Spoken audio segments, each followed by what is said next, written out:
এখানে ওনার second officer হচ্ছে fully corrupted.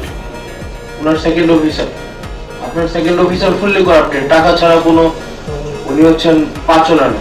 একজন আছে এসআই ভূষণ, টাকা ছাড়া এসআই ভূষণ নামে একজন আছে, টাকা ছাড়া কোনো ইয়া করে না, মানে একটা পা মুভ করে না। এখন ধরেন আপনি হচ্ছেন ধরতে যাবেন, ধরতে যাওয়ার আগেও থানা থেকে ফোন দিয়ে দিল যে আমরা আসতেছি, তাইলে তো এখানে একটা পিলো পাসিং এবং চোর পুলিশ খেলা হয়।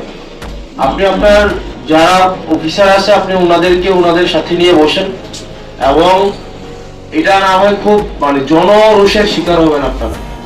এবং যদি আপনার অফিসার যারা আছেন, বিশেষ করে আপনার সেকেন্ড অফিসার নোয়াখালী মনে হয় বাড়ি, আর হচ্ছে আমি নামটা মনে করতে পারতেছি ওনার নাম মতিন মনে হয়, ওনার নাম মনে হয় মতিন, ফুললি করাপ্টেড একটা অংশ। এবং আমাদের কাছে আমি এভিডেন্স দিয়ে কথা বলতে, ভবতোষ টাকা ছাড়া এক কদম পা ফেলে না। এখন দেবিদ্বারে এই ধরনের কার্যক্রম কোনোভাবে হইতে পারে না।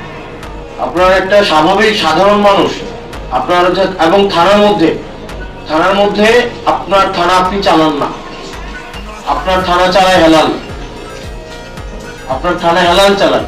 এবং আমি এখানে মানে ফ্যাক্ট বেসড আমি কথা বলছি, একটাও না যেটা আমি কথা বলছি। আপনার থানা চালায় হেলাল, হেলালের বাবা আগে চাকরি করতো, এখন হেলাল কোনো কোনো মানে ইয়া থেকে আপনি আমাকে বলতে পারেন এই ধরনের কথা। তো ধরেন আপনাদের লিগ্যাল প্রসিজারে নাই, এটা নাই সেটা নাই, আপনাদের এই জায়গায় থানায় এগুলা জিনিসগুলো ঘটছে, প্রত্যেক দিন ঘটছে। এবং থানায় হেলাল, আপনার থানায় ঢুকতে পারবেন।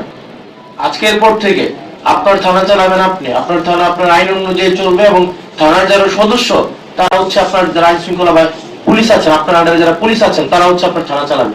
এবং থানা যদি চালায় এমন জন যার যে পুলিশ না, যার হচ্ছে এখানে কোনো চাকরি নাই, সে যদি থানা চালায়, থানায় কোন মামলা রুজু হবে, কোন মামলা রুজু হবে না, কোনটা মামলা এজার ভুক্ত হবে, কোনটা এজার ভুক্ত হবে না, তারপরে হচ্ছে আপনি আমাকে বলতে পারেন যে না এগুলো হয় না, এগুলা ওনার কাছ থেকে অ্যাপ্রুভাল নিয়ে, এটা মৌখিক একটা অ্যাপ্রুভাল নিয়ে তারপরে থানায় হচ্ছে ভুক্তভোগীরা যাইতে হয়। আমি আপনার কাছে যত সহজে যাইতে পারি, স্বাভাবিকভাবে একটা ভুক্তভোগী এভাবে যাইতে পারে না। আমি আপনার কাছে যে সহজে আসতে পারি, একটা স্বাভাবিক ভুক্তভোগী, একটা গ্রামের ভুক্তভোগী, স্বাভাবিকভাবে পুলিশ সম্পর্কে একটা স্টিগমা আছে, একটা ভয় কাজ করে। এটা একদিনে স্বাভাবিকভাবে যে পুলিশ মানে তারা চাচ্ছে তাদের ইমেজ রিগেইন করতে, মানুষের ফ্রেন্ডলি হইতে, এটা চেষ্টা করছে এবং আমরা এটাকে অ্যাপ্রিশিয়েট করি।